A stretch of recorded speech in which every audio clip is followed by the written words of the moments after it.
Hi friends, welcome to Renna வீட்டு சமையல். ரென்னா வீட்டு சமையலில் இன்றைக்கி ரொம்ப சுவையான மசாலா உதிராமல் நல்ல முறுமுறுப்பான கனவா மீன் வறுவல் தான் பார்க்க போகிறோம். இந்த கனவா மீன் வறுவல் ரொம்ப சுவையாக இருக்கும். குழந்தைங்களுக்கு நம்ம பொரிச்சு கொடுத்தா குழந்தைங்க ரொம்ப விரும்பி சாப்பிடுவாங்க.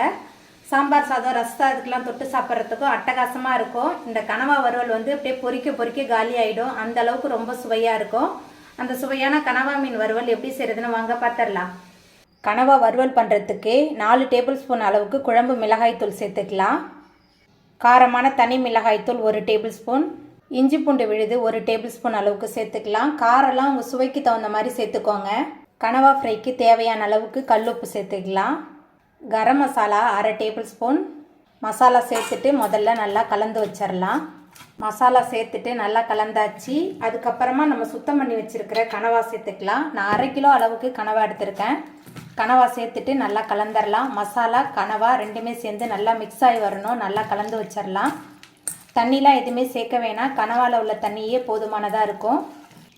மசாலா கனவாலாம் சேர்த்துட்டு நல்லா மிக்ஸ் பண்ணியாச்சு. அதுக்கப்புறமா இதில் ஒரு முட்டை உடச்சி வச்சுருக்கேன். முட்டை சேர்த்துக்கலாம். மஞ்சள் கருவோடு சேர்க்குறேன்.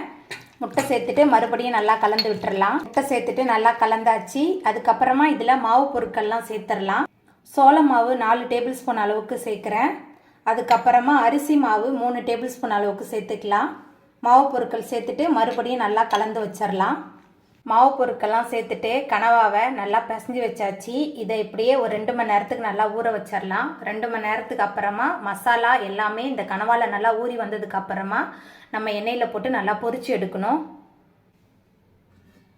நம்ம ஊற வச்சு 2 மணி நேரம் ஆயிடுச்சு கனவா மீனை. இப்போ இதை எண்ணெயில் போட்டு நம்ம பொரிச்சு எடுத்துக்கலாம்.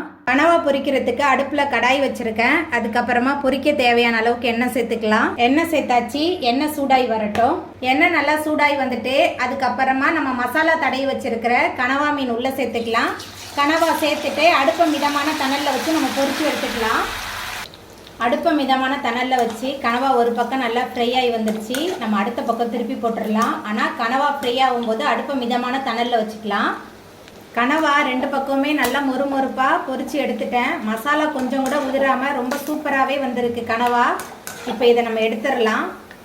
எவ்வளோ சூப்பராக வந்திருக்குன்னு பாருங்கள். குழந்தைங்களுக்கு அப்படியே சூடாக பொரிச்சு கொடுத்தா அப்படியே சுட சுட காலி ஆகிடும். இதே மாதிரி மசாலா தடவி வச்சுருக்கிற எல்லா கனவாவையும் போட்டு நம்ம பொரிச்சு எடுத்துக்கலாம். அவ்வளோதாங்க, ரொம்ப சுவையான மொறுமொறுப்பான கனவா மீன் வறுவல் சூப்பராக ரெடி ஆகிட்டு. இந்த சுவையான கனவா மீன் வறுவலை நீங்களும் உங்கள் வீட்டில் செஞ்சு பாருங்கள். இந்த வீடியோ உங்களுக்கு பிடிச்சிருந்தா லைக் பண்ணுங்கள், ஷேர் பண்ணுங்கள், கமெண்ட் பண்ணுங்கள், சப்ஸ்கிரைப் பண்ணுங்கள். அப்படியே பக்கத்தில் உள்ள பெல் பட்டனையும் கிளிக் பண்ணிடுங்க. நன்றி.